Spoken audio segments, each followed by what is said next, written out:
El título que le he puesto a la exposición en esta ocasión es ¿quiénes somos y para qué existimos? Es una interrogante doble y la respuesta a esta interrogante la Escritura nos la da en los tres siguientes versículos. Génesis capítulo 1, versículos 26, 27 y 28.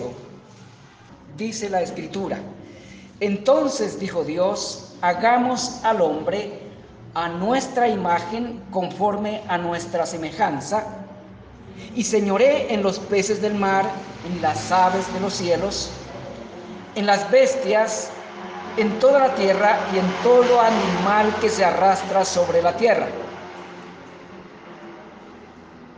Y los bendijo Dios y les dijo: fructificad y multiplicaos, llenad la tierra y sojuzgadla, y señoread en los peces del mar, en las aves de los cielos y en todas las bestias que se mueven sobre la tierra. ¿Cuál es la pregunta que vamos a abordar? ¿Qué somos y para qué existimos?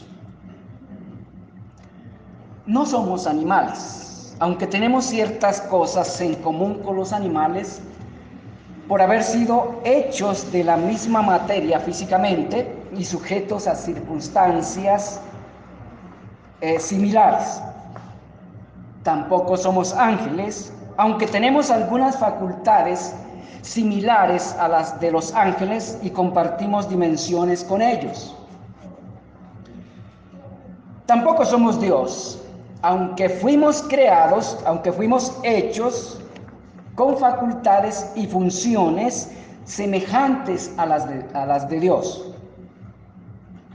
Fuimos hechos superiores a los animales, un poco menor que los ángeles e infinitamente inferiores a Dios. ¿Por qué traigo a colación, a mención estas realidades?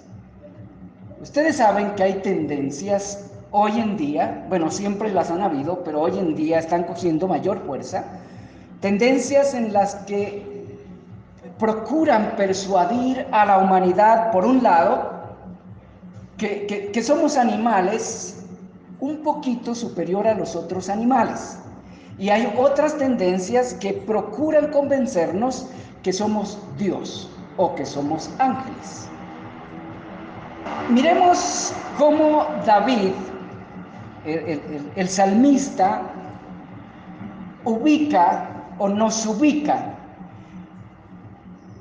en relación con Dios y con las demás criaturas, incluso con los ángeles. Salmo capítulo 8, versículos 3 al 9. Miremos allí cómo David tiene la percepción y la concepción correcta, la que todos los seres humanos debemos tener en relación con los animales, en relación con los ángeles y en relación con Dios. En estos versículos tenemos la ubicación de cada uno. Dice: cuando veo tus cielos, obra de tus manos, él está en la presencia de Dios, confesando esto. Cuando veo tus cielos, obra de tus manos, y la luna y las estrellas que tú formaste, digo, ¿qué es el hombre para que tengas de él memoria? ¿Y el hijo del hombre para que lo visites? Le has hecho un poco menor que los ángeles y lo coronaste de gloria y de honra. Le hiciste señorear sobre las obras de tus manos, todo lo pusiste debajo de sus pies, ovejas y bueyes, todo ello. Y asimismo las bestias del campo, las aves de los cielos y los peces del mar, todo cuanto pasa por los senderos del mar. Y termina como empezó en el versículo 1. Oh Jehová, Señor nuestro, cuán grande es tu nombre en toda la tierra. Posiblemente en una lectura, en una simple lectura no nos damos cuenta de las diferencias que David está marcando ahí entre Dios, los ángeles, los seres humanos y los animales. Dios no nos clasifica entre los animales, sino por encima de ellos. No nos clasifica entre los ángeles, sino un poco menor que ellos. Y mucho menos nos clasifica como iguales a Él. Sí semejantes, pero muy, muy inferiores a Él. De manera que no somos animales porque además de instintos, tenemos conciencia, ética y moral, razonamiento y creatividad progresiva. Estas facultades no las tienen los animales. No somos ángeles porque aunque podemos conocer y entender, además experimentar realidades espirituales, estamos sujetos a un cuerpo físico que nos limita para movernos en las dimensiones espirituales como sí lo pueden hacer los ángeles. No somos animales ni somos ángeles porque tenemos diferencias a ellos esenciales. Pero tampoco somos Dios porque, aunque tenemos facultades semejantes a las suyas, a las de Dios, y podemos cumplir funciones similares a las funciones de Dios, nuestras facultades no son iguales a las de Dios. Nuestras facultades son facultades finitas. No tienen la misma potencia y el mismo alcance que tienen las facultades de Dios, porque nuestras facultades son finitas y las de Dios son infinitas, aunque son semejantes. Las nuestras a las de Dios, no las de Dios a las nuestras. ¿Qué somos entonces? Sencillamente somos el hombre creado en dos expresiones personales para reflejar de alguna manera la pluralidad del ser de Dios y al mismo tiempo reflejar la armonía en el ejercicio de sus facultades, llevando a cabo la mayordomía. Nosotros, como hombre, la mayordomía sobre la tierra y Dios la mayordomía sobre el universo. Fuimos creados para reflejar a Dios en una dimensión pequeña, pero reflejamos a Dios en todas sus facultades, aunque en miniatura. Para eso fuimos creados según los versículos que leímos, Génesis capítulo 1, versículos 26 y 27. Uno de los conceptos que debemos tener muy claros en nuestra cabeza para mantener nuestra distinción entre las demás criaturas, sean angelicales o sean animales, y también en relación con Dios, es eso, que somos el hombre creado en dos versiones personales. ¿Cuáles son esas dos versiones personales? El varón y la mujer. Varón y mujer con facultades iguales. Las facultades de la mujer y las del hombre son iguales, pero cumplen funciones complementarias. No fuimos creados para cumplir las mismas funciones en el orden de la mayordomía, sino para cumplir funciones complementarias. La comprensión de estas realidades es sumamente importante para muchísimas cosas relacionadas con los roles que tenemos en la sociedad humana, en la iglesia e incluso en la familia, mayormente en la familia. Esas facultades que Dios nos dio, similares a las suyas, y las funciones que tenemos similares a las suyas, nos conceden privilegios que no tienen ninguna otra criatura.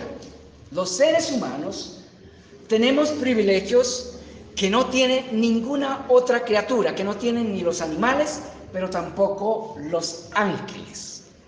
Tenemos el privilegio de ser las únicas criaturas a imagen y semejanza de Dios. Tenemos el gran privilegio de ser las únicas criaturas capaces de regir y administrar los recursos con los cuales Dios llenó la tierra. Ese privilegio no lo tiene ni el más grande y majestuoso de los animales, y tampoco lo tienen los ángeles. Los ángeles no son seres creados a la imagen de Dios, aunque tienen facultades semejantes a las humanas y a las de Dios en alguna medida. No poseen la imagen completa de Dios. Solo nosotros, los humanos, hombre, varón y mujer. Lo que somos esencialmente, y los privilegios que tenemos, los que Dios nos ha concedido, son la base del propósito de nuestra existencia. Repito esto: lo que somos esencialmente y los privilegios que tenemos, los que Dios nos ha concedido, constituyen la base del propósito de nuestra existencia. Y ese es el segundo punto de mi predicación en esta mañana. ¿Para qué existimos? En la actualidad escucha uno muchas especulaciones en cuanto a quiénes somos y para qué existimos. He oído a grandes pensadores y estudiosos, filósofos, que dan una cantidad de criterios, pero nunca aterrizan en la realidad. No son capaces de aterrizar en la realidad. Pero la realidad es muy sencilla. La verdad en cuanto a esto, quiénes somos y para qué existimos, es sencilla. La Escritura la revela y la experiencia la prueba. Existimos para cumplir deberes sujetos a instituciones divinas con propósitos trascendentales. Repito, existimos para cumplir deberes sujetos a instituciones divinas con propósitos trascendentales. Cuando me refiero a instituciones divinas, estoy hablando de las instituciones creadas por Dios. El matrimonio es una institución divina. El gobierno es una institución divina, pero no funciona a la manera de Dios. Pero tiene un origen divino. La iglesia es otra institución divina. Son instituciones creadas por Dios, no son creadas por el hombre. Dios mismo las diseñó. El matrimonio y la familia son dos instituciones paralelas. Bueno, no son completamente paralelas, pero son instituciones divinas que están estrictamente relacionadas, el matrimonio y la familia. Cuando me refiero a objetivos o propósitos trascendentales, me refiero a que tenemos objetivos, fuimos creados para cumplir objetivos que van más allá del tiempo, es decir, que trascienden a la eternidad, y lo iremos comprendiendo más adelante si Dios lo permite. Los varones y las mujeres fuimos creados con el gran deber de establecer el reino de Dios en la tierra. Ese es el deber por excelencia para el que fuimos creados los seres humanos, para establecer el reino de Dios en la tierra. Es por eso que fuimos hechos a imagen y semejanza de Dios. Es lo que leemos ahí en el versículo 26 y 27 y también el 28 del primer capítulo del libro de los Génesis. Fuimos creados para establecer el reino de Dios en la tierra. Y es con ese fin que Dios nos concedió facultades como Lo es la conciencia, el razonamiento y la creatividad a niveles que ninguna otra criatura posee. Hay animales que tienen cierta creatividad, pero no es una creatividad progresiva. Ustedes notarán, y todos, cualquier persona puede darse cuenta que viene un ventarrón o un huracán, destruye los nidos de los pájaros y después del huracán o del ventarrón, ellos vuelven y construyen el nido de la misma manera, con la misma estructura, siguiendo los mismos patrones y nunca cambian, ¿verdad? Eso no ocurre con los seres humanos. Vino un terremoto o un huracán y destruyó su casa y de una vez se pone a pensar cómo construirla para que el próximo huracán no la destruya. Eso no lo hacen los animales. Aunque tienen cierta capacidad creativa, no es una creatividad progresiva. Con ese mismo fin, ¿con cuál fin? ¿Cuál fin es el que tenemos en mente? No se me pierdan.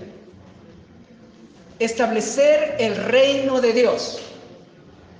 Con ese fin se nos dieron las facultades que tenemos, las que nos destacan por encima de los animales y en gran medida nos diferencian con los ángeles. Ya las mencioné, que son las facultades como la conciencia, el razonamiento y la creatividad a niveles que no posee ninguna otra especie. Y con ese mismo fin, Dios instituyó el matrimonio. El matrimonio es una institución estrictamente ligada a ese gran propósito, al propósito de establecer el reino de Dios en la tierra. Versículo 28 de Génesis. Noten que los dos versículos 26 y 27 nos hablan de cómo Dios nos creó. Esos dos versículos tienen mucha información implícita, mucha doctrina implícita de cómo Dios nos creó, incluso para qué. Ahí ya empieza a notarse el para qué. Pero en el versículo 28, Dios casa a Adán y a Eva mediante una ceremonia, con un protocolo en el cual fija tareas, establece tareas. De manera que el matrimonio está estrictamente ligado con los propósitos eternos de Dios. Y repito, con el fin de establecer el reino de Dios, fue que Dios constituyó el matrimonio para que a partir de esta institución el reino de Dios fuera establecido en la tierra. Notemos que en estos tres versículos tenemos la respuesta a esta pregunta doble. ¿Quiénes somos y para qué existimos? En estos tres versículos vemos o tenemos enseñanza en cuanto a cómo fuimos creados, para qué y en qué orden debemos establecer el reino de Dios en la tierra. En estos tres versículos tenemos toda esa información. A ver, les hago una pregunta, contéstenla ahí en sus mentes. Bueno, si alguien quiere responderla, puede responderla. Según lo que podemos ver ahí en esos tres versículos, ¿cuál es el campo donde varones y mujeres debemos comenzar a plantar el reino de los cielos? ¿Cuál es el campo? ¿Lo captaron? Está implícito. La respuesta es en la familia a partir del matrimonio. El campo en el cual debemos comenzar a plantar, como seres creados a la imagen de Dios, a plantar el reino de Dios, es en la familia a partir del matrimonio. El matrimonio es la primera institución divina, es decir, creada por Dios para plantar el reino de Dios, y la familia es el primero y principal campo misionero o campo de trabajo. ¿Alguien quiere ser misionero? comience con su propia familia a cumplir la tarea. Esta es la razón también por la que Satanás, y esto es importante tenerlo en cuenta, esta misma es la razón por la que Satanás comenzó a tratar de destruir estas dos instituciones desde el mismo comienzo, desde el mismo principio. Esa misma es la razón por la que no deja de atentar contra estas dos instituciones.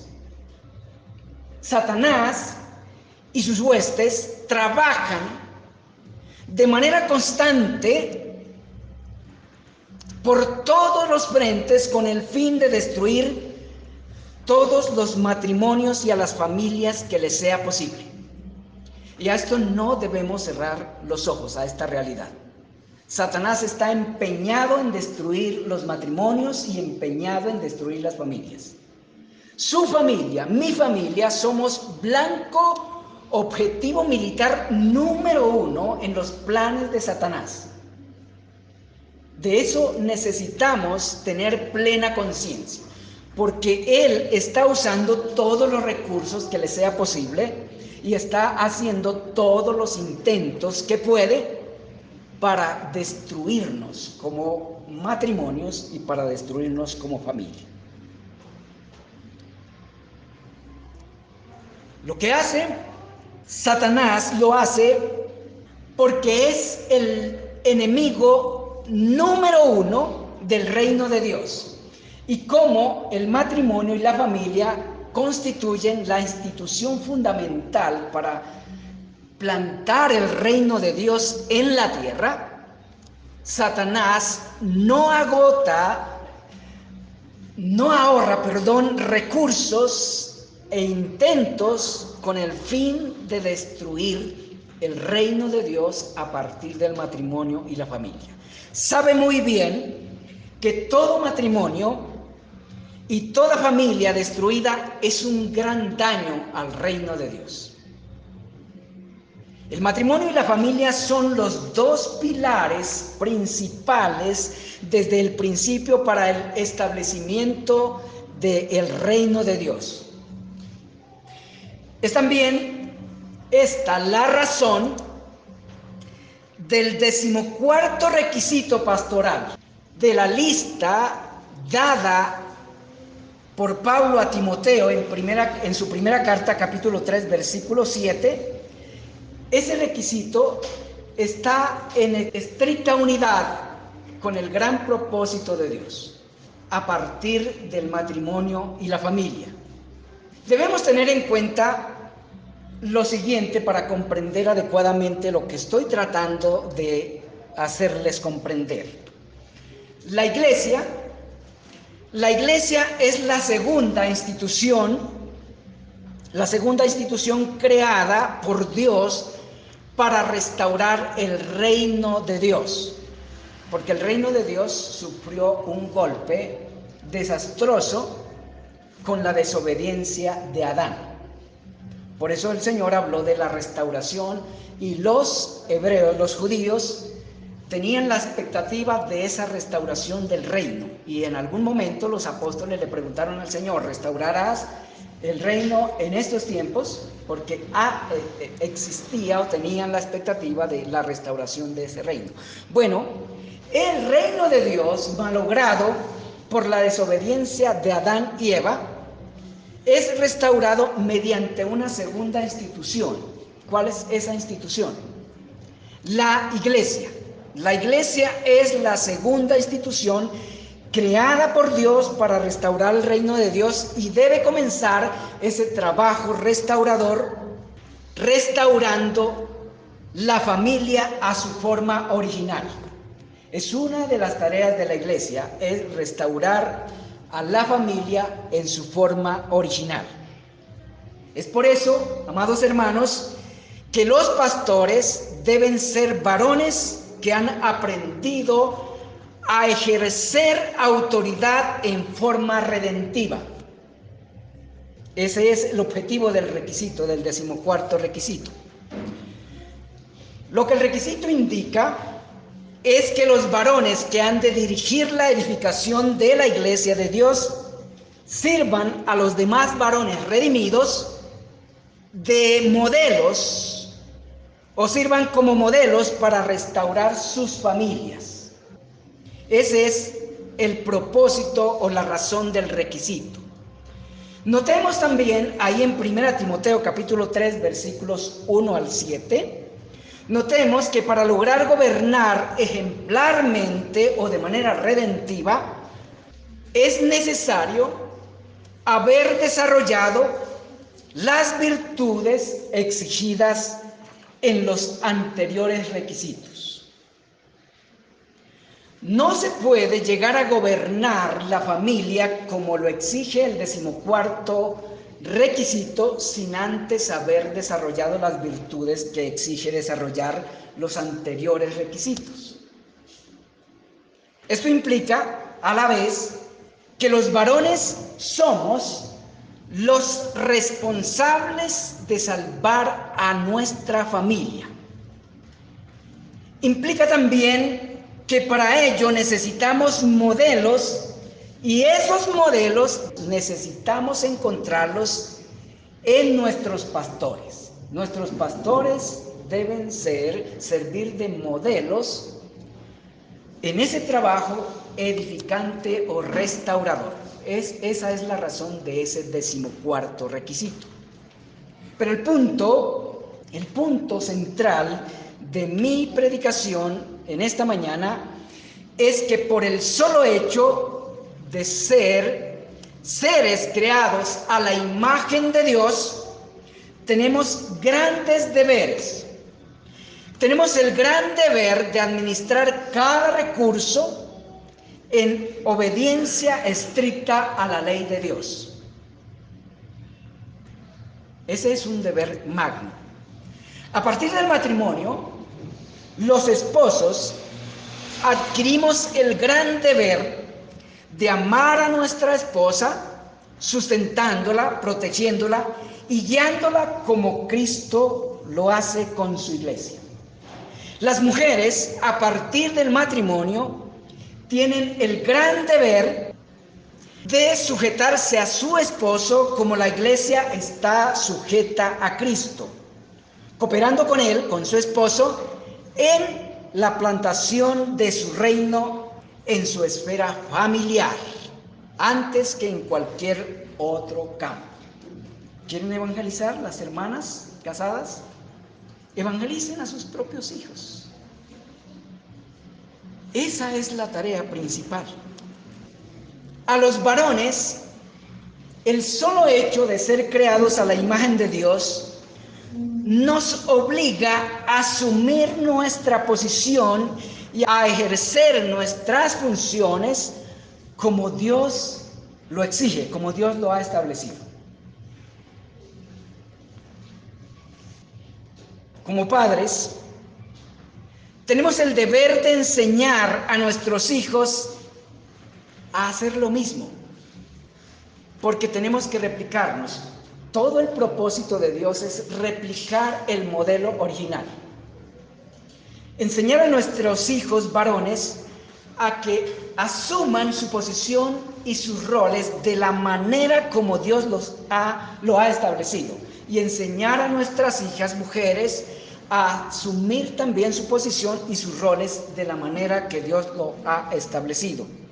Que asuman su lugar en la mayordomía establecida por Dios, cooperando con el desarrollo del reino de Dios, primero en su hogar, con el propósito que sirva también de modelo para otros hogares. Esa es la tarea. Y esos son los deberes principales. Si no comenzamos por ahí, estamos comenzando mal. Si queremos trabajar para el reino de Dios y servir a Dios, es ahí y de esa manera que debemos comenzar. Cada uno, los varones como varones, asumiendo nuestra posición, la que Dios nos ha delegado y las funciones que Dios nos ha delegado, como Dios nos lo exige.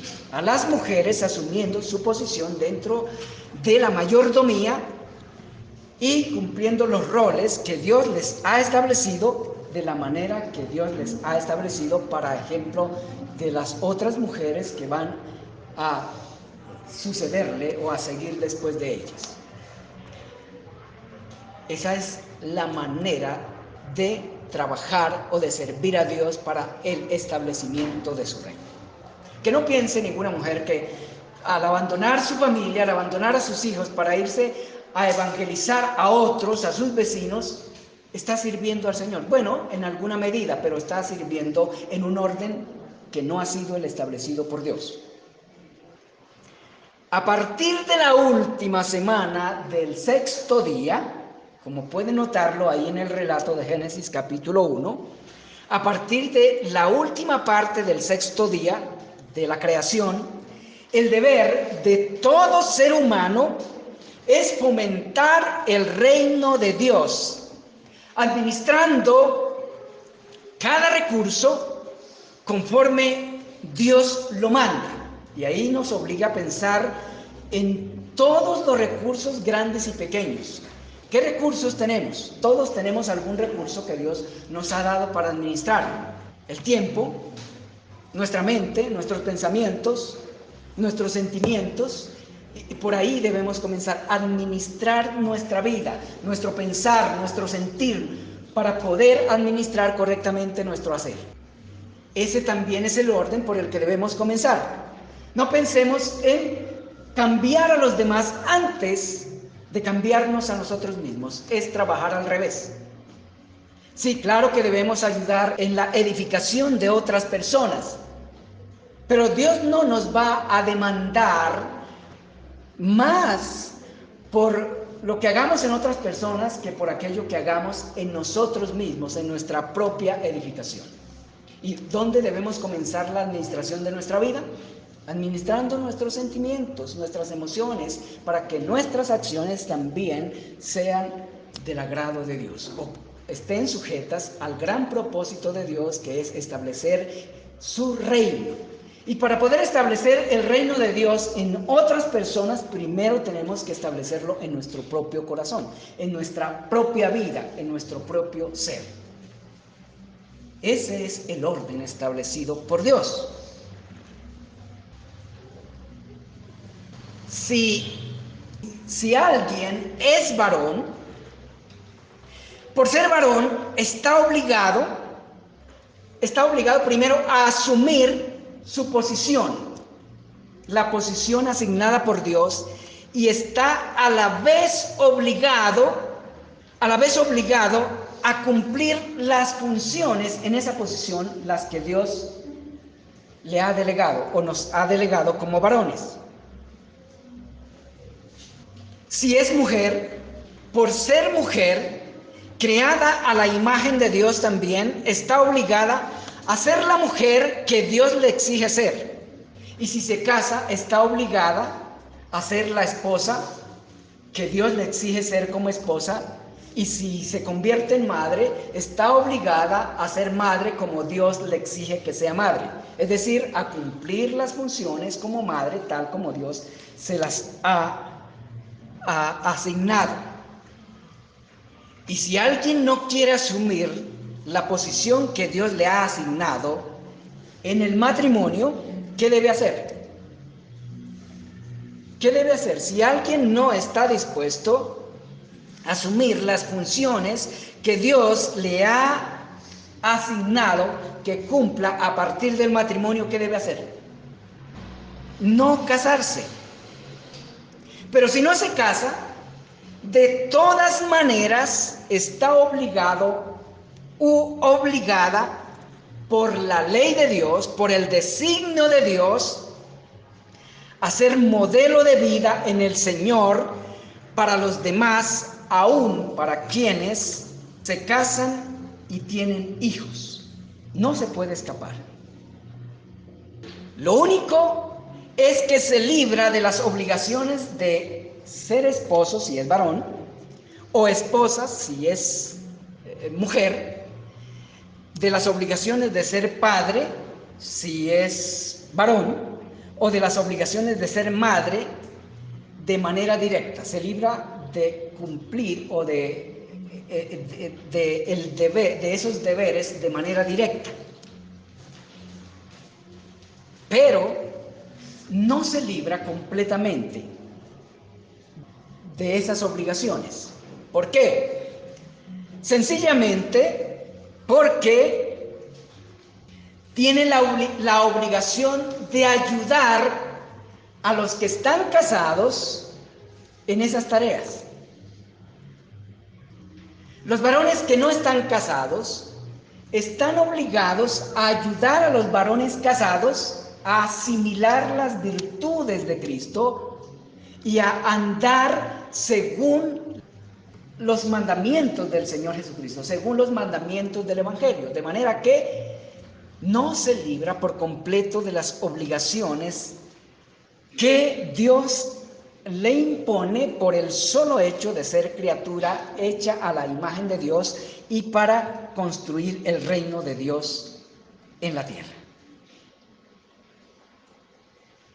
Como dije, lo único de lo que se libra es de las obligaciones de esposo, esposa, padre o madre de manera directa, mas no de la responsabilidad de trabajar para restaurar y conservar estas dos instituciones en su forma original y procurar ayudar a llevarlas a su forma celestial. Yo creo que ustedes, todos los que son creyentes y sobre todo los que llevan mucho tiempo de conocer las doctrinas esencialmente bíblicas, yo creo que ustedes reconocen que la Escritura enseña que el matrimonio envuelve un misterio relacionado con Cristo y su iglesia. ¿Verdad? Todos sabían eso. Que el matrimonio, tal como Dios lo ha establecido, envuelve un misterio relacionado con Cristo y su iglesia.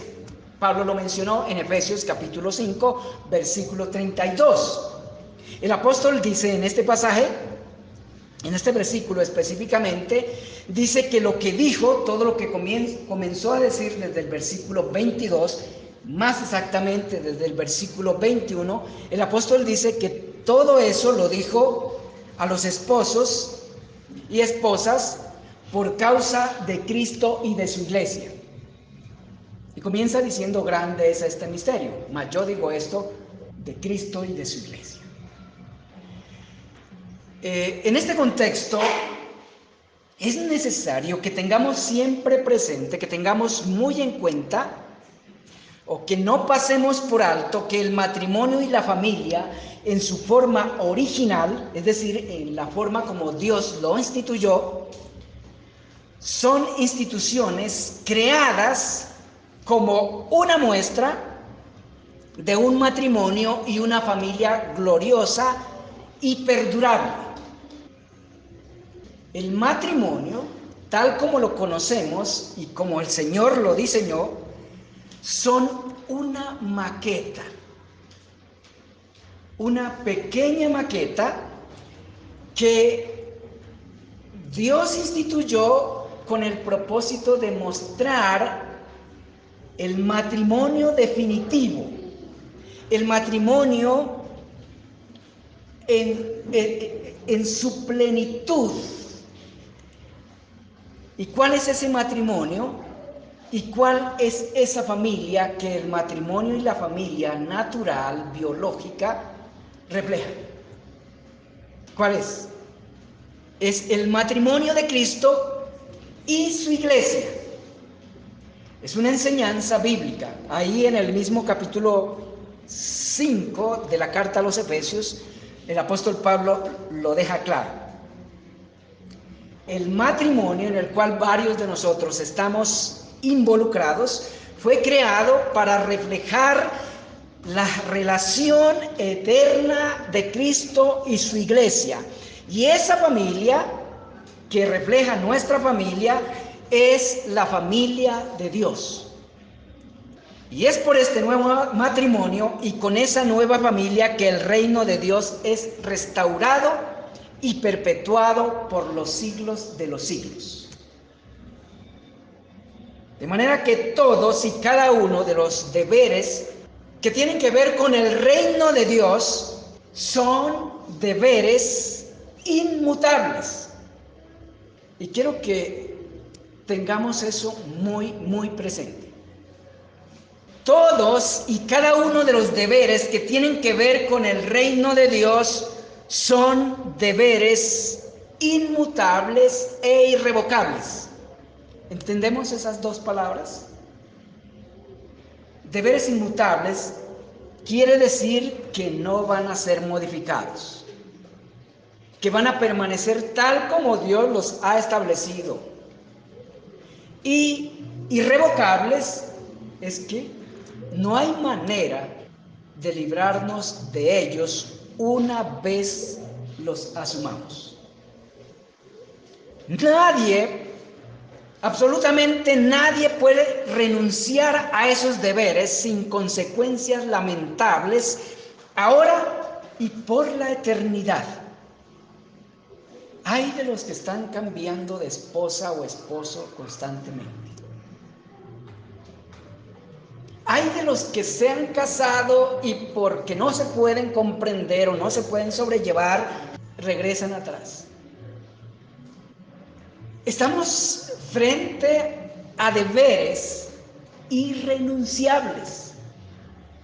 Todos los deberes, repito, relacionados con el reino de Dios son deberes inmutables e irrevocables y nadie sin consecuencias puede renunciar a ellos sin consecuencias lamentables ahora en el presente y por la eternidad.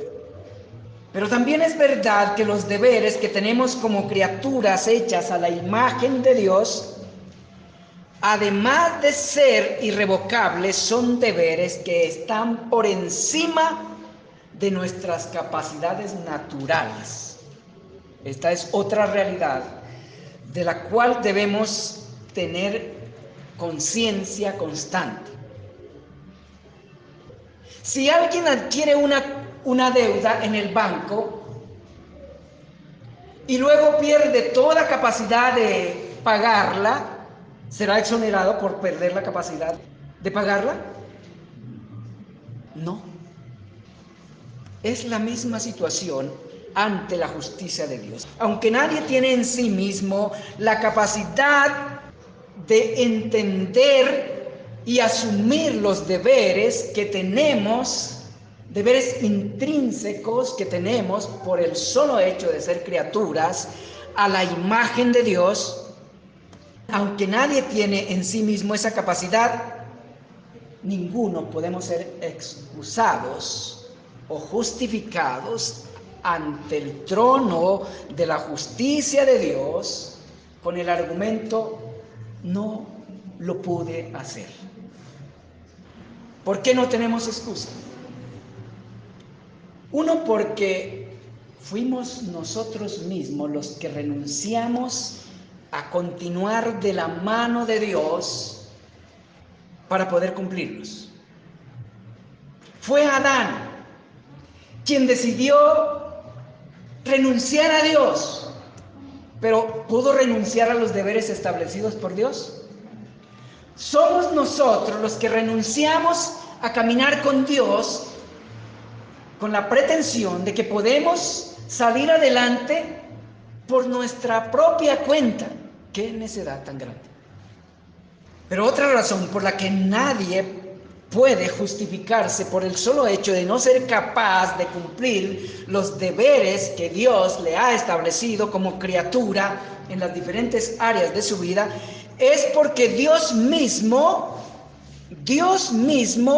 promete darnos la capacidad para asumirlos y cumplirlos. Dios mismo, en su Hijo Jesucristo, nos ofrece y nos provee todo lo necesario para que lo podamos hacer. La Escritura lo dice. ¿Dónde lo dice? Solo miren pasajes como Romanos capítulo 8, versículo 32, y lo notarán, ahí dice, si no escatimó ni a su propio Hijo, ¿cómo no nos dará con Él todas las cosas? ¿Cuáles cosas? Las cosas que necesitamos para cumplir nuestras funciones establecidas por Él. Segunda de Pedro, capítulo 1, versículos 3 y 4. Todas las cosas que pertenecen a la vida y a la piedad nos han sido dadas. Hay un supermercado, por decirlo así, disponible de gracia para todo lo que Dios nos exige. Solo tenemos que ir y pedirlo. Dijo el Señor Jesucristo que Dios no rehúsa de su espíritu a todo aquel que lo pide. Y sabemos que sin el Espíritu de Dios, ningún deber establecido por Dios podemos cumplir.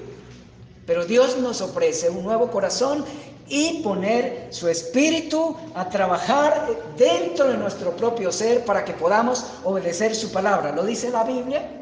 Ezequiel capítulo 36, versículos 26 y 27. Les daré un corazón nuevo y un espíritu nuevo, y pondré mi espíritu dentro de ustedes para que guarden mis palabras. Dios lo promete. Dios, repito, Dios ha provisto las instrucciones que debemos seguir y promete darnos el poder necesario para obedecerlas. Dios lo promete. Toda la luz que necesitamos para dar paso a paso, para andar paso a paso, según el reino de Dios, Dios nos la ha dado en las Escrituras. Otra cosa es que no escudriñamos las Escrituras. Otra cosa es que no miremos esa luz. Una cosa es que el sol brille con su plenitud, y otra cosa es que nosotros, por ser ciegos, no podamos disfrutar de esa luz. Repito esto, nadie puede excusarse porque Dios nos provee todo lo que necesitamos para cumplir nuestras obligaciones. Pero debemos suplicarle. Debemos suplicar a Dios ese poder y dedicarnos a cumplir esos deberes.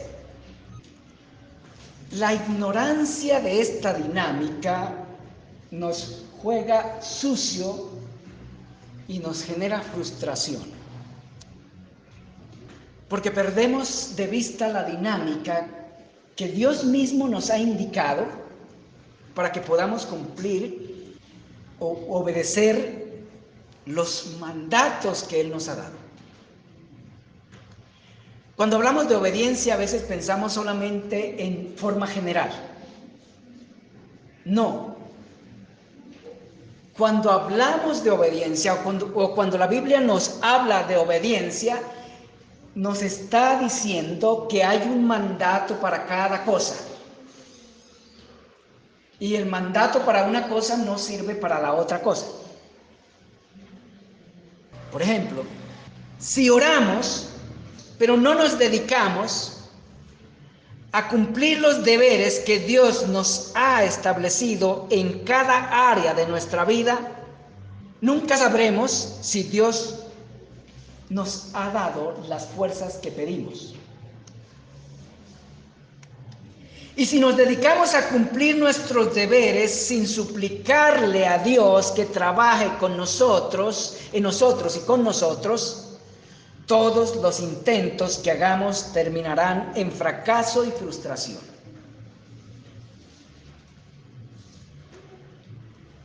Pero si perseveramos suplicando su poder y obedeciendo sus instrucciones, las instrucciones que corresponden a cada caso, aunque haya algunas derrotas, finalmente tendremos victoria porque Dios lo garantiza.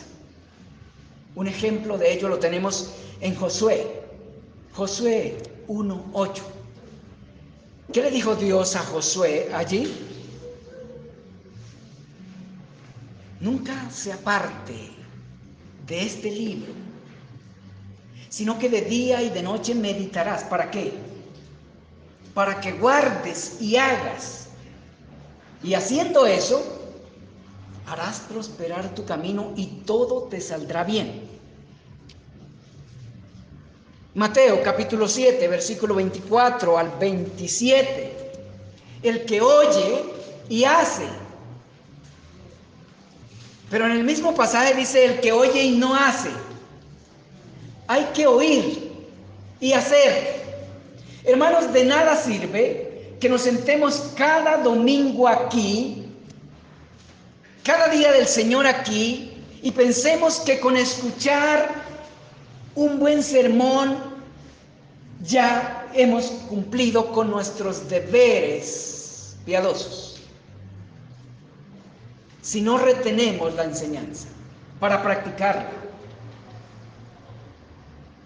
Ese es el espíritu del catolicismo romano.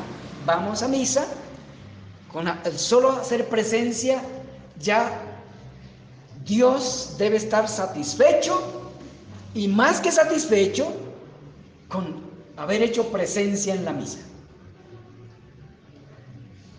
Muchos de nosotros hacemos eso. Creemos que la vida cristiana es solamente asistir para escuchar sermones y cantar en compañía de los demás, pero no para retener y practicar lo que se predica cada día del Señor. ¿Qué dice la Biblia? Santiago, sed oidores y hacedores. No es suficiente con ser oidores. Necesitamos oír, claro que sí, porque el que no oye no aprende. Pero además de oír, ¿qué tenemos que hacer? Hacer. Si no hacemos lo que Dios nos manda, ¿cómo esperamos resultados? No obstante, escucho a muchos hermanos esperando resultados sin siquiera tomar la iniciativa para intentar hacer lo que Dios le manda en cada caso. Pero yo oro a Dios, pero yo asisto al culto, pero yo leo la Biblia, pero procedo de una manera diferente a la que me ordena Dios en las Escrituras, en el trato con mi esposa, en el trato con mis hijos, en el trato con el prójimo. ¿Por qué me resultan las cosas mal?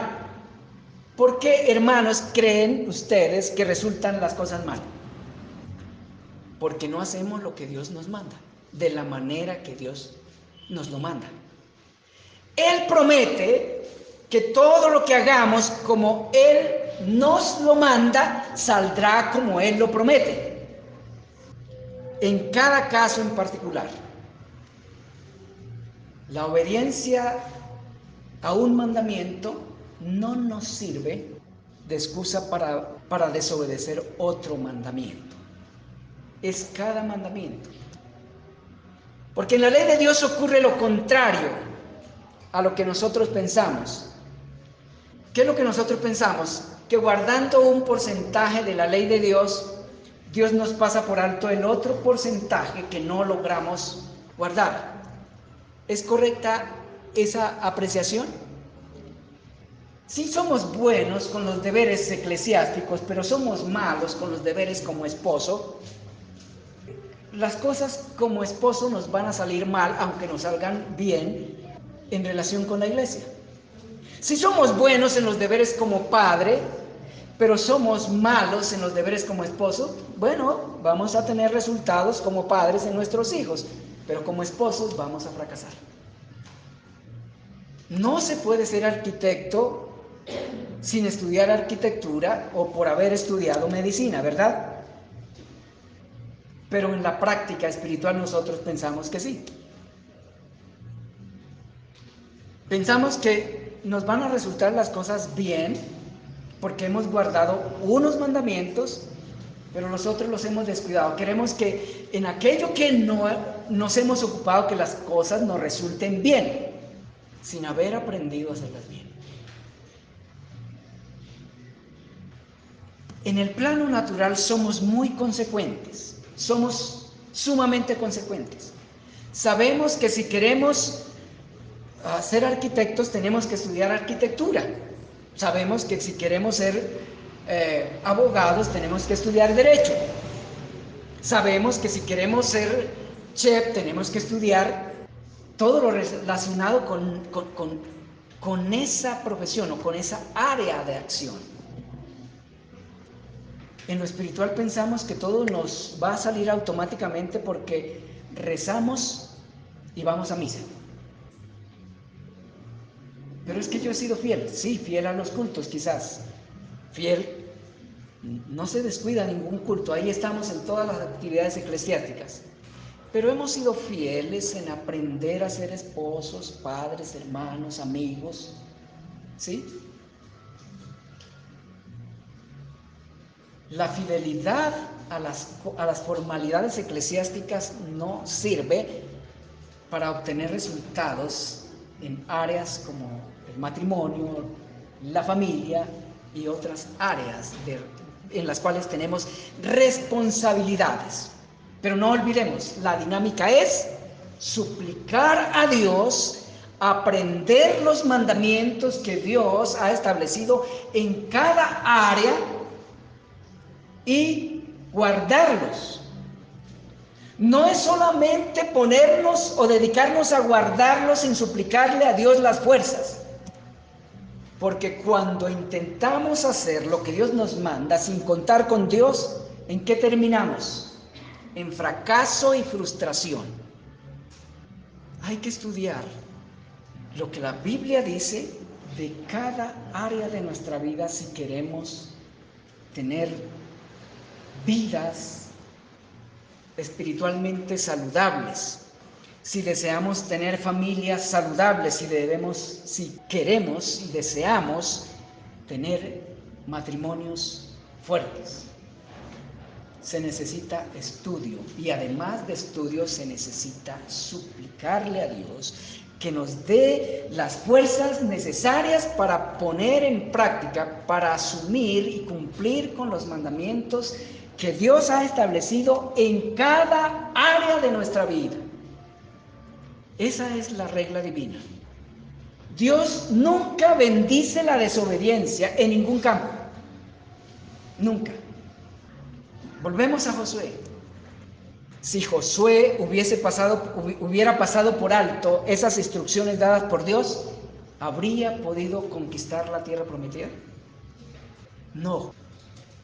Si no hacemos lo que la Biblia, lo que el Evangelio nos manda a hacer para ser cristianos a la manera de Cristo, nunca vamos a lograr. No somos cristianos por pertenecer a una iglesia cristiana, somos cristianos por desarrollar en nosotros las virtudes del carácter de Cristo. Esa es la verdadera cédula del cristiano. No es la denominación, no es la teología, es el carácter, la marca de un verdadero cristiano, su manera de sentir, su manera de pensar y su manera de responder a cada circunstancia. Oremos. Dios bendito, aquí ante tu presencia y ante tu palabra, que es clara y siempre pertinente, aquí con nuestras necesidades, con nuestras debilidades y sobre nuestros hombros, estas grandes responsabilidades que tú has puesto sobre nosotros, de las que no podemos escapar. Perdona nuestras concepciones equivocadas en cuanto a nuestra fe, la que nos has dado. Y socórrenos, Dios amado, endereza nuestros pensamientos, corrige nuestras concepciones y danos siempre las fuerzas, danos la diligencia para buscarte, para suplicar tu poder, para suplicar la obra de tu Espíritu en nuestras vidas. Danos la diligencia para escudriñar tu palabra en relación con cada uno de los deberes que tenemos, Señor, para conocerlos de manera específica y darnos a la tarea de cumplirlos de tu mano, suplicando tu gracia, suplicando el obrar de tu Espíritu Santo en nuestras vidas. De lo contrario, fracasaremos. Te rogamos que tú nos enseñes, seas nuestro maestro de vida. Lo eres, solo que no te contemplamos, no te miramos, Señor, en cada asunto. No te buscamos.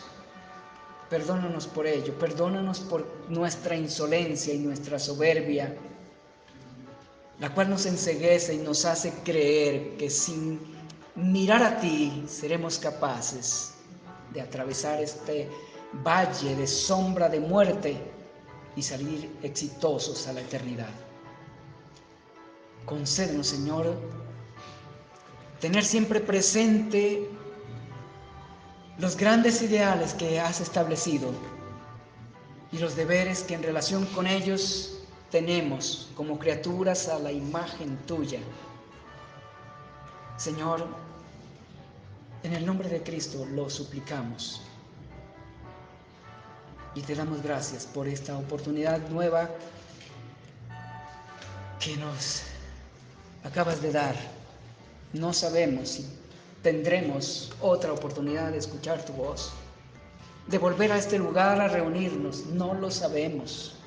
No sabemos cuándo tendremos que partir de este mundo a la eternidad, a entregar cuentas de nuestros deberes.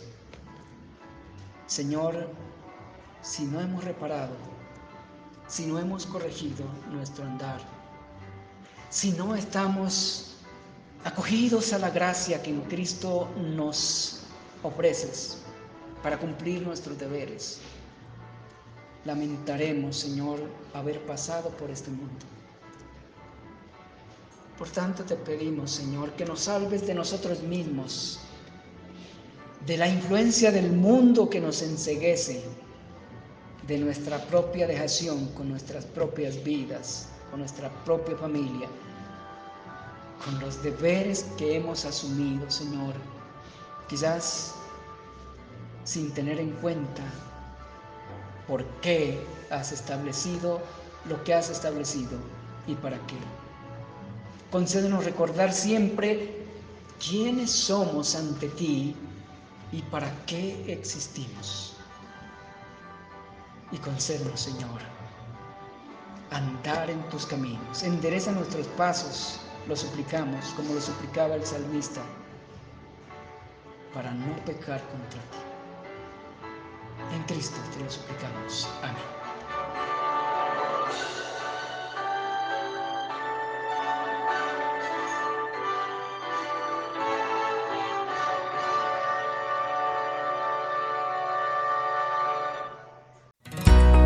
Si encontró edificante esta exposición, por favor recomiéndela y compártala a sus familiares, amigos y conocidos. Es una manera sencilla de acercarlos a Dios, ayudarlos a comprender la vida y a vivirla conforme a la voluntad de Dios, agradable y perfecta. Al suscribirse a este canal, nos animará a seguir trabajando en el estudio y exposición de la Palabra de Dios con el fin de llevarla a otros corazones de la manera más sencilla y fiel posible.